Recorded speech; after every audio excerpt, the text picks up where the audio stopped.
తిరుపతి బెంగుళూరు మార్గంలో చిత్తూరు జిల్లా పలమనేరు మండలం కీలపట్ల గ్రామంలో కోనేటి రాయస్వామి కొలువై ఉన్నారు.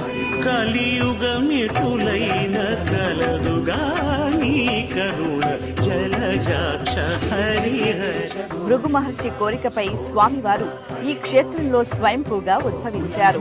సప్తర్షులు అంటే భృగు మహాముని త్రిమూర్తులను పరీక్ష చేస్తూ వెళ్తూ కడాల మహావిష్ణువుకి వెళ్ళినప్పుడు ధర్మాన్ని ఏ విధంగా కాబట్టి అంశం మీద పరీక్ష చేస్తూ వెళ్తారన్నమాట. చెప్తాను నేను తిరుమల కొండపైన శ్రీనివాసునిగా వెంకటేశునిగా పేర్లతో పిలువబడుతూ ఆర్చారూపంలో ఆవిర్భావం చేసి నేను కలికాలం అంతా ధర్మాన్ని కాపాడుతాను భృగువుకు మాటిస్తాడు మహావిష్ణువు. తర్వాత ఆయన అడతారు మీరు కలి ఆవిర్భావం ఏ రూపంలో వస్తారంటే అప్పుడు చెప్తారు శంఖ చక్ర కటివరదాస్తాలతో కూడా ఈ రూపంలోనే ఇక్కడికి వస్తానని చెప్తారు. అక్కడ భృగు మహాముని ఇక్కడ ఆ రూపంలో ఇక్కడ ప్రతిష్ఠ చేసినట్టు అని చెప్తారు.